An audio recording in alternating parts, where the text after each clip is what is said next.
thank you everyone for tuning in. It's a huge pleasure to be with you.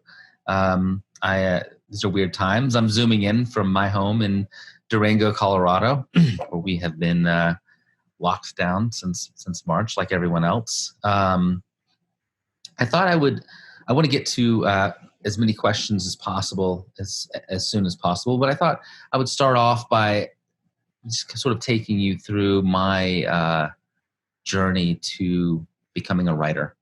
I'd like to talk a little about my creative process as well. So, I am often asked, so how long did you know when did you know you wanted to be a writer? I mean, was that something that came later in life? When? And honestly, I've wanted to be a writer ever since I was a kid. My only sibling is my brother, Jordan. He's about 6 years younger than I am. And when he was a kid, I would put him to bed sometimes, and we would start this thing where I'd tell him really scary stories, probably scarier stories than a 6-year-old should have heard. But I just got such a kick out of seeing his reaction and experiencing his exhilaration and fear as I was unfolding this story that became really, really complex. It was about a little kid named Jonas who lived in this house, in this neighborhood, in the shadow of this castle on the hill. And in this castle on the hill, there was this mad scientist. I don't even remember what this mad scientist was doing, but I remember that he abducted Jonas out of his room one night on a appropriately stormy midnight evening and brought him up to the castle, and he would chase him around. And I would tell my brother this story, and it would become this sort of ongoing serialized bedtime story time. And that was really early on in my life. And as I got a little bit older, I started school. And about in middle school, I was homeschooled through the 6th grade, and I went to public school starting in the 7th grade. And my teacher, a woman named Pamela Bumgarner, gave us this assignment to write a short story. Now, I hadn't really ever put any of my stories to paper at this point. I had always been verbal, and so I wrote this really scary story about a handful of about a man who basically is waiting for his wife to come home, and he sees on the news of this big vehicle accident, this big pileup. And like the camera sweeps over the accident, and he sees his wife's face, and he gets really upset and goes upstairs. He ends up killing himself. I know it's like a super dark, messed up story. But when I turned it in, my teacher was like, "Wow, this is really good. I'm really impressed with this." But then she called my parents because it was like very upsetting, and we had this parent-teacher conference, and she was like, "I have to talk with all of you and make sure, hey, Blake, are you okay? Because this is messed up." And I said, "Yeah, I'm fine." She said, "Okay, I just had to get that out of the way.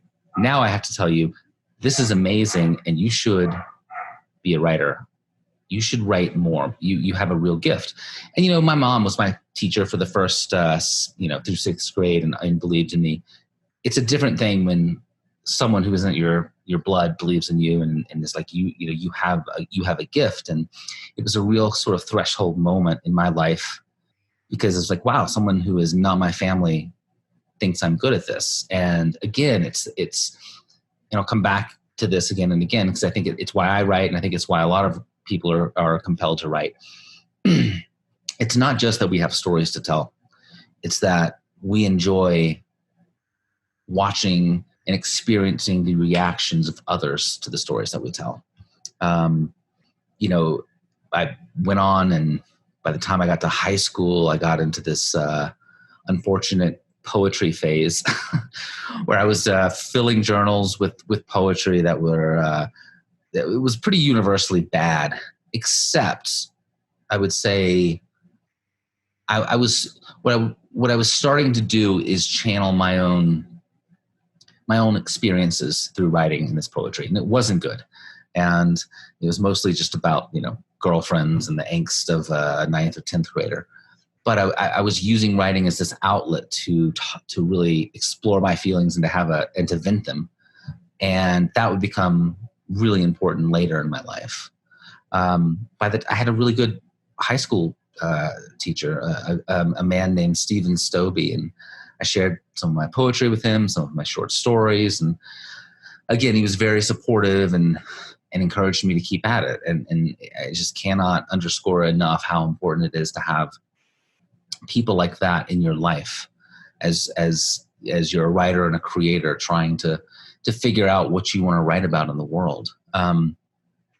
Towards the end of high school, and I don't remember exactly what precipitated this, I decided that I wanted to write a novel. Now, at this point in time, my reading life was becoming interesting. I grew up in North Carolina and my parents loved a writer named Pat Conroy. And I don't know how many people are aware of him outside of really the South, but in the South, he was a god. He wrote The Great Santini. He wrote The Lords of Discipline, Beach Music, and the first adult book that I read that showed me what storytelling could do, and this was a book called The Prince of Tides. And so for my first novel, as I sat down to think, what am I going to write? Of course, when you're starting out, you copy and try to emulate your heroes. And so I wrote a sweeping 750-page family saga. I was 18 years old at the time. Terrible, terrible, terrible.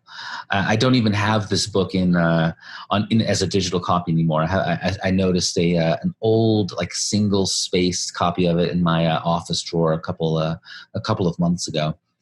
And I started writing this my senior year of high school and finished it during my freshman year at college at Chapel Hill.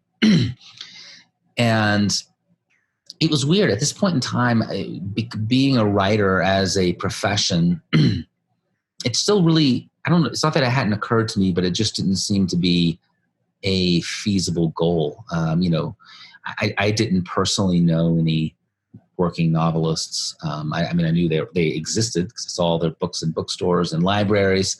I just couldn't imagine what went into that, but I knew I loved writing.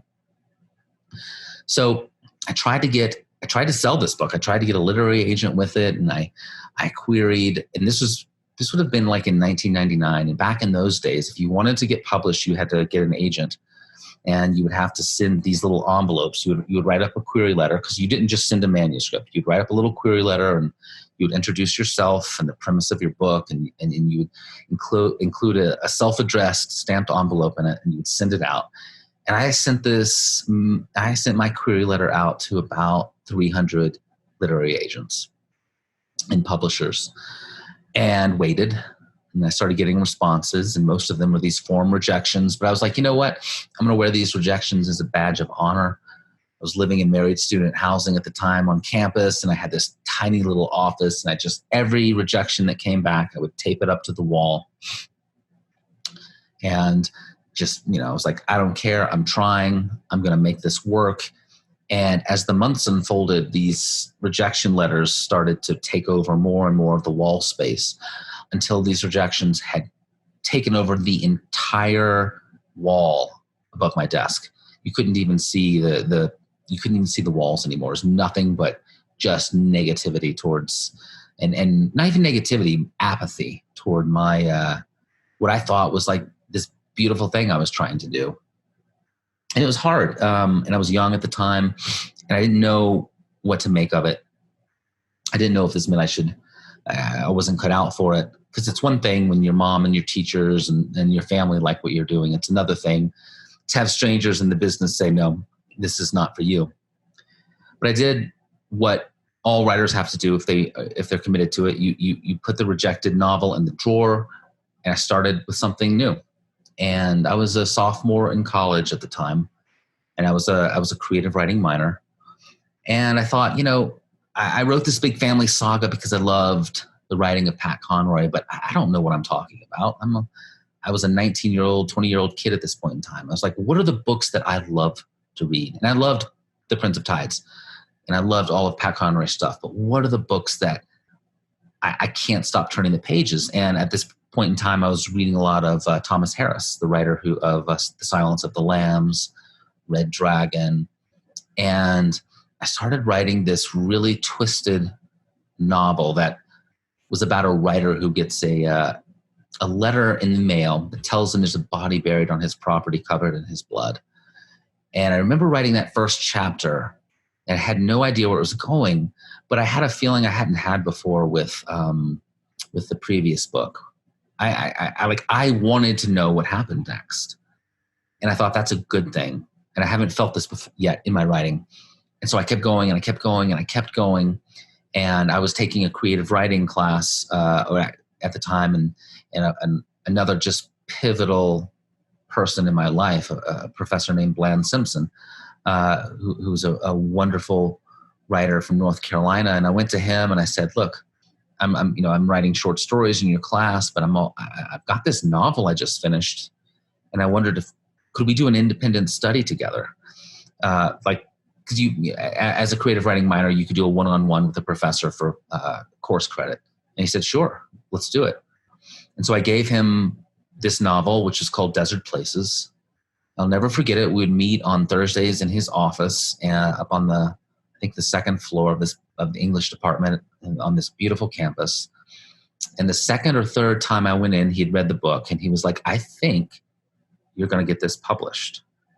And there's nothing like it, because here was now like a professional in the industry who had no investment in this book. He just believed in me, and we spent about 4 or 5 months working on this book. And it was the first time anyone had ever showed me how to edit. I mean, I'll never forget. He was like, "Once your characters start talking, they never shut up. Make these scenes shorter." And it's weird, the little things that you just take with you and you pick up along the way. And at the end of this, I sent the book out again and did the same process and sent out all my query letters. And now a lot of agents were starting to say, "Hey, we would actually like to see these pages. We'd like to see this book." And so I started sending the book out, and it took about 8 months, but I had an agent. And still, it's one of the just giddiest moments of my life. I mean, on par with like seeing one of my books become a TV series or selling a movie. I came home from my day job one day, and I had a voicemail from this lovely woman named Linda Allen. And she said, "I just finished your manuscript. I can't stop thinking about it. This is a page turner. There's no doubt about it. Call me." And I called her back, and she said, "I want to represent you." And I said, "I want you to represent me." And I suddenly had an agent, and my feet did not touch the ground for 3 weeks. I was so happy. And then we had to start the process of selling the book. And it was a very humbling process, because I thought, "Oh, I've made it. I have an agent." And it's one of the other sort of, how would I describe it? It's one of the other like tenets of this profession that I've come to realize. When you're a writer, you have this goal. And like when I started out, it was this goal of, getting an agent. That's all I got, just obsessed. I just have to get an agent. And once you get an agent, it's like reaching the pinnacle of this mountain. And now you're standing on top of it. But you realize there's this whole range of mountains that are still ahead of you to climb. There's the getting published threshold. There's the being published well. There is the book selling enough to warrant another book. It is an endless set of obstacles facing you. And I sold my first novel to St. Martin's Press. It was published. It did fine. It didn't light the world on fire. Sold a few thousand copies. I made a few really hardcore fans. But for the most part, it kind of came and went. And it did enough business for me to get a second contract to do another book. But at this point in time, I had a day job. I was young and married, and graduated from college, and we had moved to where I live now in Durango, Colorado. and I was working in a law office, and it was strange because I'd set being published up as this giant dream, and I had it, but I was still working a day job. I was still having to struggle to come up with ideas. I was still having to struggle to pay bills. I was having to write in the mornings or pound coffee in the evenings when I got home to have enough energy to get 1,000 or 2,000 words in. It's a weird thing. You get the thing that you think you want, but it isn't at all what you imagined it would be. And I kind of went on this way for a few books. My books sold well enough to continue to get some contracts, but no contracts that were big enough to allow me to quit work. And now that became my new dream. I want to support myself and my family with my writing. I don't want to have to work for someone else.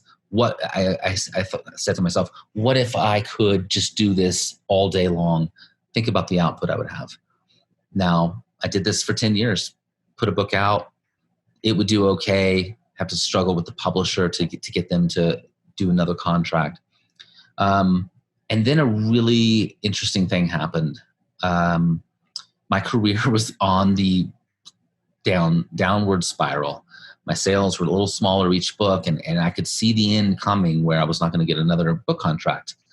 And I was like, was this the journey? I mean, this is my life's passion. This is the only thing I ever really wanted to do.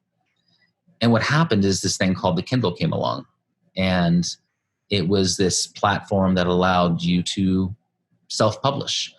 And back in the day when I was starting, self-publishing had this really bad connotation as someone paying to print 5,000 copies of a book that hangs out in their garage until the end of time. This was different. This was being able to upload a file onto a platform and have immediate engagement with fans. And I had gotten the rights back to my first 2 novels at this point in time, and I'd put them up, and they were miraculously starting to sell. And I felt rejuvenated. And I was writing, for the first time in my life, I was writing something. It was a book called Run that was emotional, and it was about characters who were going, well, maybe not the actual plot itself, which is about an American genocide happening and some characters trying to escape it. Well, obviously my life was not about that.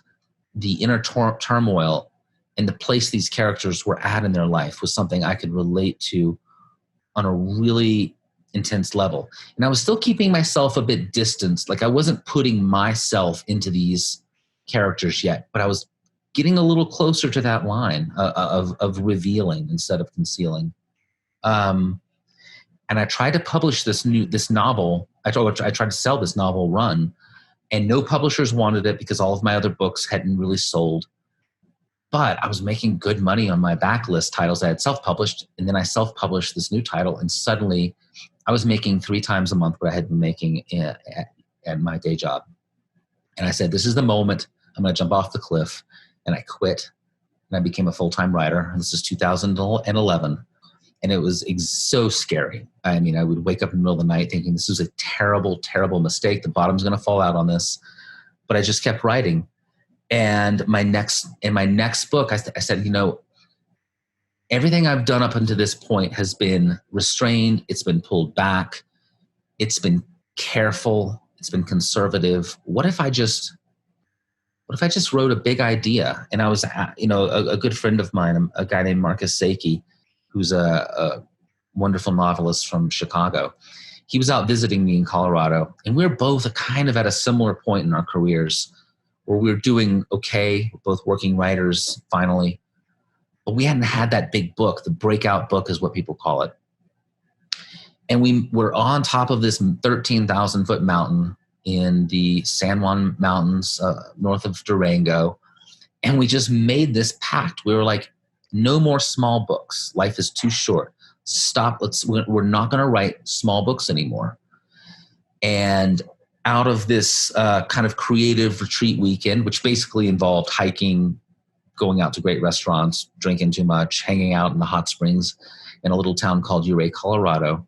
When I came out of this weekend, I had this idea for a novel called Wayward Pines. And it was the scariest idea I'd ever had because I was like, this is big and it scares me and I don't know if I can pull it off. And I didn't realize at the time, like all ideas should scare you. If it's not scaring you, you're not risking anything. If you're not risking anything, if you're playing it safe, the reader knows it immediately. And I sat down and I wrote this novel, and had never had a response before. And for those of you who don't know what Wayward Pines is, it's about a Secret Service agent who goes to a little town in Idaho looking for his partner who disappeared there a month or two ago. And on the way there, he gets in a wreck and he wakes up in the hospital in Wayward Pines, and the nurse is super creepy and they can't find his phone and he can't leave, and he tries to leave and the sheriff stops him. And it's this psychological thriller that becomes something much, much bigger. And I won't spoil it for those of you who haven't read it, but it has just a massive twist at the end.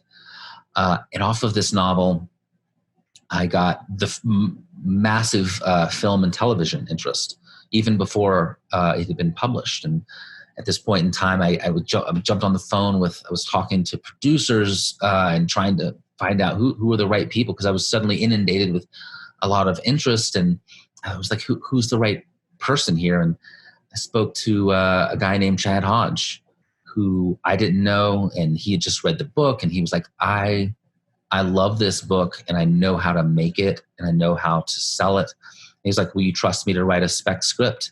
Which means he doesn't get paid. He just writes a script, and then then we take it out to networks and studios and try to sell it. And I just had a feeling that he was the guy, and he wrote a beautiful pilot script, and we took it out, and M. Night Shyamalan, the director of The Sixth Sense and Unbreakable and Split and Glass, among many other things, came on board to direct and produce, and it changed my life. Literally in an instant, it changed my life. The experience of walking, I'm fast forwarding a little bit here now, but smash forward 2 years, and I'm flying, was visiting a friend in Chicago, and I'm getting on a plane and I'm flying to Vancouver, British Columbia, where episode 2 of Wayward Pines is about to film. I've never been on a film set or a television set in my entire life. It is like something I had always dreamed about.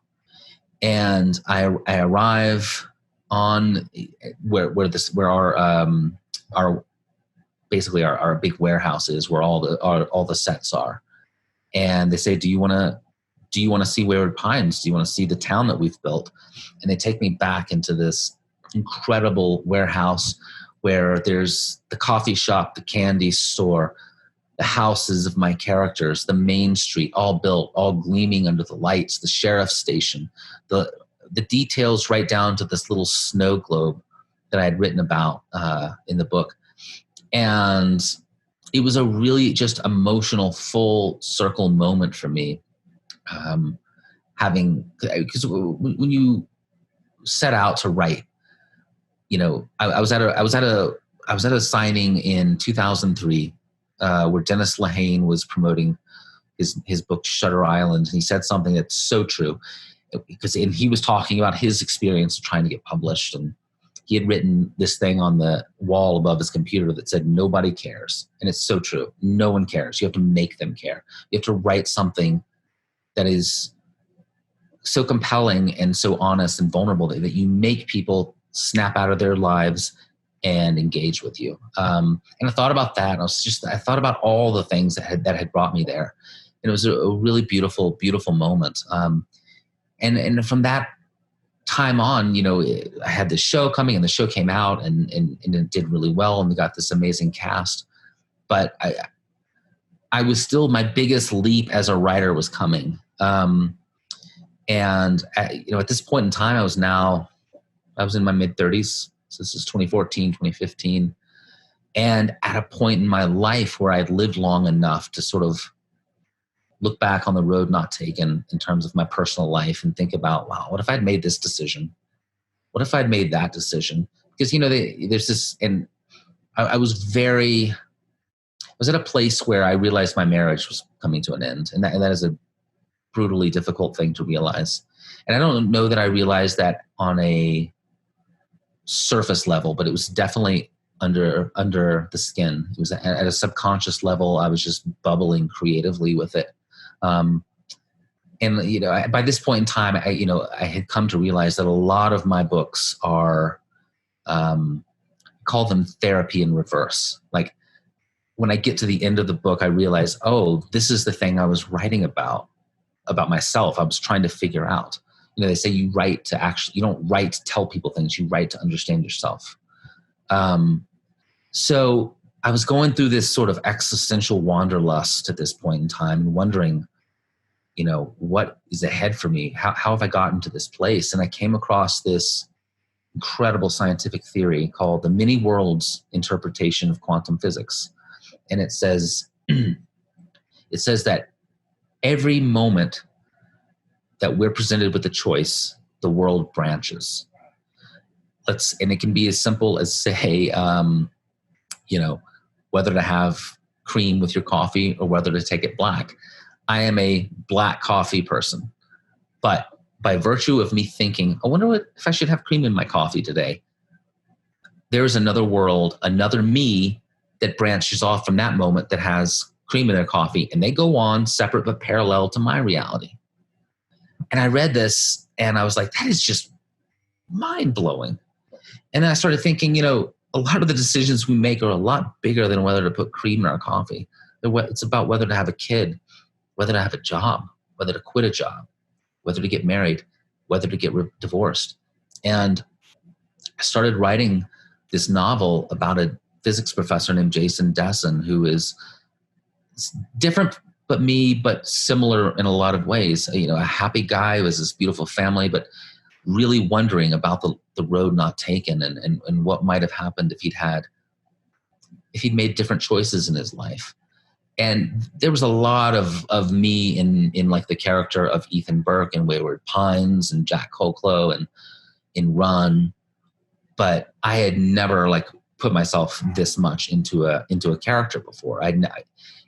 Not intentionally, but it's very, we build up these defenses and we don't want to reveal ourselves. I think it's human nature that we don't want. Sometimes we're just not in touch with what's going on sort of at our innermost depths. And for whatever reason, I just poured myself into this guy and wrote this book, which will be the book. I believe I will top it, but it's the book that I think be trying to top my entire career. It just all came together in this book, Dark Matter. And I sold it and I moved to Penguin Random House at this point in time. I had been at Amazon Publishing for the Wayward Pines series, but I finally returned with Dark Matter to traditional publishing because I wanted to be in bookstores. I wanted hardcovers and libraries. And it was just a surreal writing experience, a surreal publishing experience. And that continued on with my novel Recursion, which, again, if Dark Matter was a pre-divorce book, Recursion was a post-divorce book. It was looking at how do we deal with regret? How do we deal with the fact that sometimes, the people most important to us in our lives, we fail them and they fail us, and how do we move on from that? It's weird to sort of do an overview of all of this, but if I had to try to sum up what my writing journey has been and why I think my books have found much more of an audience now than in the beginning. Part of it, yes, is just you get better at the craft, you get more discerning with the kinds of stories you want to tell, but I think it's also you choose to reveal yourself and your experience to the reader, and you are not when you're not afraid to kind of do that deep dive into your own psyche and kind of just peel back the layers and ask, well, why am I here? Is this the life I was meant to be living? Is this who I was supposed to be? And that is sort of the writer I am now and the kind of writing that I want to do going forward. That is my writing journey in a nutshell. And I would love to answer any questions you guys may have. It's great. Now, I read both of your books, Recursion and Dark Matter, like one night and another night. It was fascinating. It made me realize I need to go look more into physics. I'm like, I have high school, so I'm like, it made me really like Google it and like look into it. But I just have a quick question, really quick. I'm going to start questions. So I think I read that you at one point had applied for law school. Mm-hmm. And didn't get in. And then do you feel like there's another you out there that's right now? Yes. Yeah. I got waitlisted. I applied only to Carolina Law School. And I did it because I had nowhere else to do. I was like, I thought I was going to be an English professor when I went into college. And then I started writing English papers. And when I understood what an English professor really does, I was like, no, thank you. And I wanted to write, but I just, like I said, I couldn't envision a world where I'm writing full time. And, even the writers I knew on campus still had day jobs. They were professors. So I was like, I guess I'll do law school. I've thought about that often. There's a version of me that's out there, doing another Blake. Another Blake. Yes. I also applied to creative writing, programs, to MFA programs, and to 3 very, very good ones. I applied with the first chapter of Desert Places that was already under contract with St. Martin's Press at the time, and I was rejected by all of them. And I think that honestly, it's that Blake that I'm more curious about. Like if I got into that MFA program, I don't think I would be writing the kinds of books I'm writing now, because I've been in those kinds of classes, and I know, I love genre. I don't see any reason why we can't tell very human stories and also have a nice time doing it. And I think I'd be a very different writer. Yes, it definitely made me think about maybe there's another me somewhere. What's she doing? Who knows? Anyways, okay, well, we'll start with a question from Randy. And he's asking, regarding your use of psychopharmacology in stories as means to hack the brain, were mediation or psychedelics inspiration or simply just entertaining and modern tools to tie stories together? Some of the ideas have both Eastern and Western feel to them. Huh. Can you read that one more time? Sorry, I was like, okay. Regarding your use of psychopharmacology in stories as a mean to hack the brain, mediation. Where meditation, I was thinking about being a lawyer, I guess. Where meditation or psychedelics, inspiration or simply just entertaining and modern tools to tie stories together. Some of the ideas have both Eastern and Western feels to them. It's interesting because I use the idea of drugs and interacting with the blood-brain barrier in Dark Matter. There's a drug that anyone who goes into the box takes, and it basically allows the mind to observe the multiverse. I don't know. For me, the drug, psychedelics, the drugs are a means to an end. But I am fascinated with how chemicals alter brain chemistry, which alters the way that we perceive reality. I think it's fascinating. I've used that a lot in my books now as I'm thinking back on it. Okay, so this is a question from Levi. He says, "Hi, Blake. Do you have any tips for silencing the inner critic editor long enough to actually make progress?" That's a great question.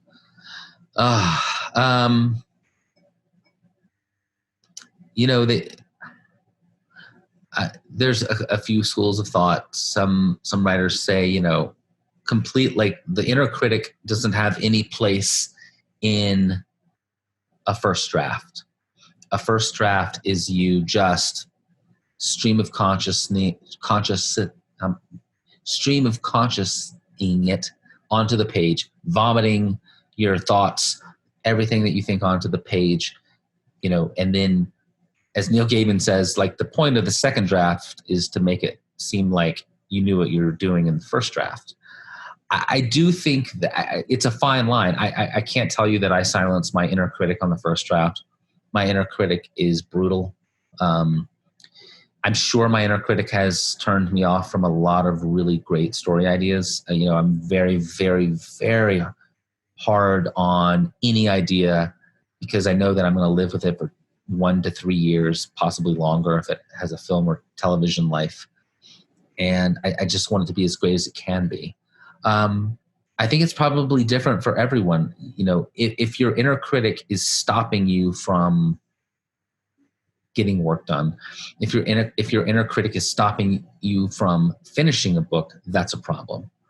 I think it's a spectrum. You should have a light inner critic on your first draft, stronger one on your second, and it should get stronger. The pure creative voice should sort of crossfade with the critic as your drafts continue. I mean, I do sometimes 10 drafts for a book, so by the end it's nothing but critic, like this line, this line, this line, this line. But in your first draft, like, sweep yourself away. You are writing a book that doesn't exist, but you wish did exist. And anything you can do to help yourself just fall in love with the story and the characters, pursue that. You can always fix it. And you should fix it in later drafts. You cannot fix what you don't finish, though. Cool. I'm losing my voice. This is from Amanda. Have you found that you're reading more during the pandemic or less? And what kinds of books are you drawn to during this time?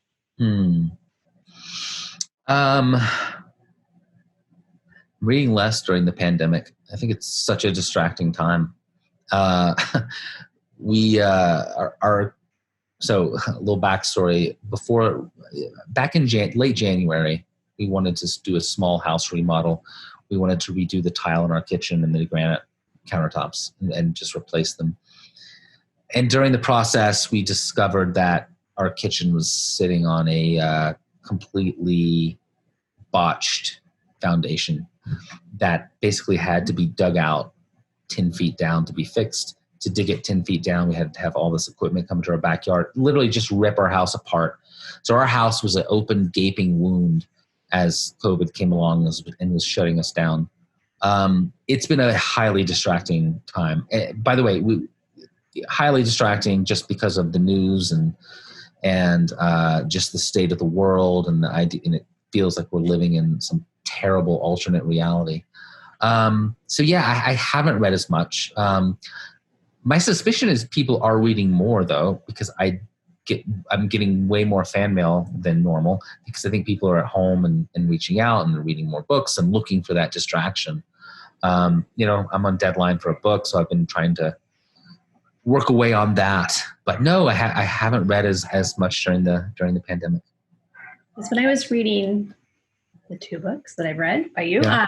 I noticed there's a lot of references to literary people. I know, like, the architect that built the Big Ben was Amor Towles. Amor, yes. So is that an author that you really enjoy, or do you know him, or? I love him as an author and as a human being. I think A Gentleman in Moscow is like one of the best books of this century. And my partner, who's an editor, we created this sci-fi collection of short fiction, and invited Amor, among others. It was Amor Towles, N.K. Jemisin, Paul Tremblay, Veronica Roth, and Andy Weir, and we did this short fiction collection called Forward.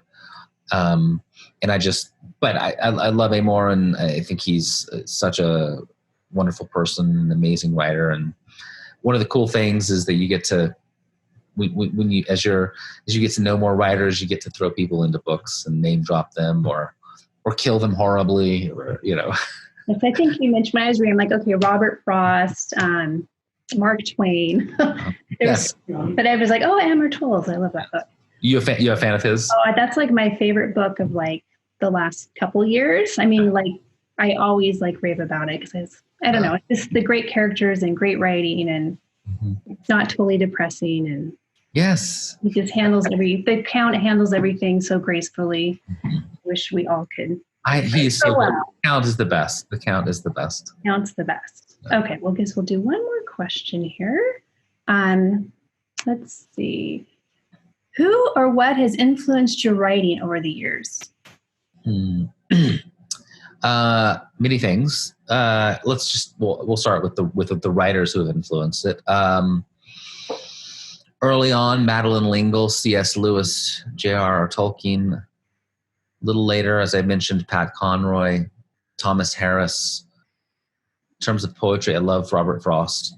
As I got a bit older, fell in love with Cormac McCarthy, who I just love I love him as a sentence by sentence writer. Michael Crichton. I thought, when I first read Jurassic Park way back when, I was like, whoa, what he does, which is so cool and so hard to do, is picking like the right angle in to a big idea. It's one thing to have like a giant idea. I'm not saying like, oh, anyone can have a giant idea, but we can always, we could sit on Zoom for a little while and come up with a few cool ideas. But finding the way into that idea, having that really unique angle in, is the hardest thing. Like a friend of mine, F. Paul Wilson, I joke with him about this all the time. 2 years before Jurassic Park came out, he published a book, and I can't remember what it was called. But in this book, this like billionaire had genetically modified or genetically recreated velociraptors guarding his fence. And it's a throwaway line in a much bigger book. And it's crazy when you think about that. Like, it predates Jurassic Park. It predates Michael Crichton's bringing dinosaurs back, an adventure 65 million years in the making, as the poster said. Michael Crichton had the vision to think, hey, how about I take this very specific angle and explore not just gene editing, chaos theory, paleontology, through putting a group of people through a theme park where dinosaurs have been brought back to life.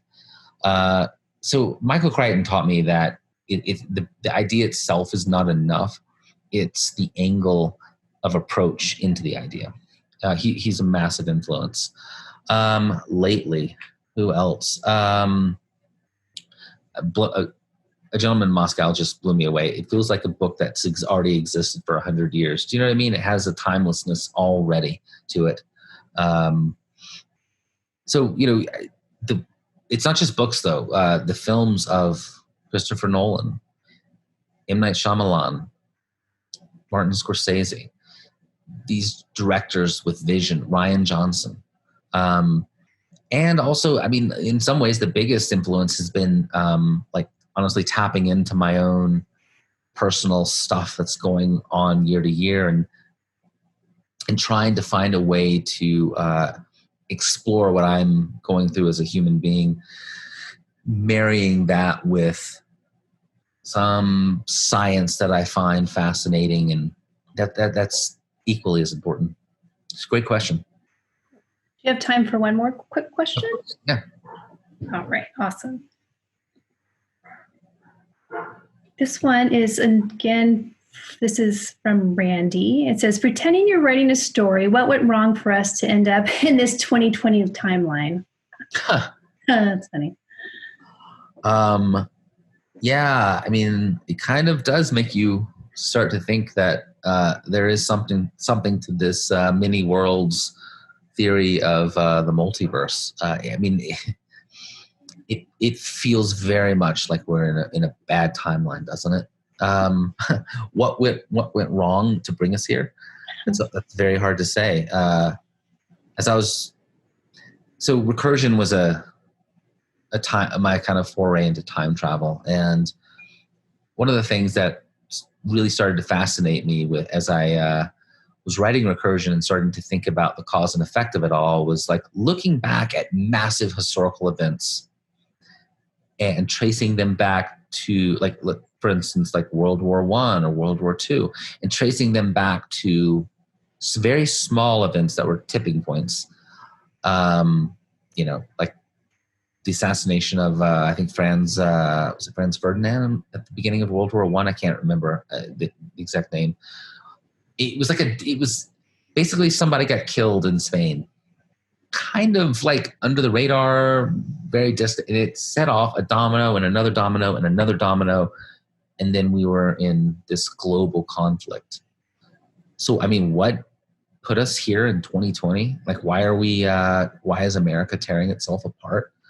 I don't know. I don't know if we are, if I were writing this, I would be looking back into 2014 or 2010 and it's just starting to look for, like, it's not the big things. It's not like, oh, and I don't mean to get political, oh, it's the election of our current president. I would look like much further. I would be looking for something much smaller and much more subtle, because I think that's the scary thing when you think about time travel or alternate realities. It's the little events that set forth this cascade of awfulness. Yeah. Even in recursion, they keep going back over and over again. But takes a long time really for it to be, even going back over and over and reliving the life and trying to stop it. Yes. It's like you said, it's like a domino effect. Yes.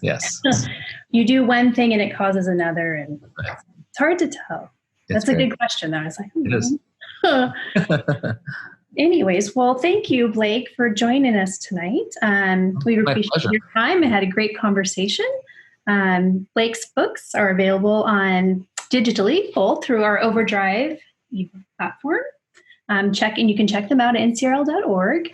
And remember our local bookstores as well, a Book for All Seasons in Leavenworth and a Trails Inn bookstore in Winthrop.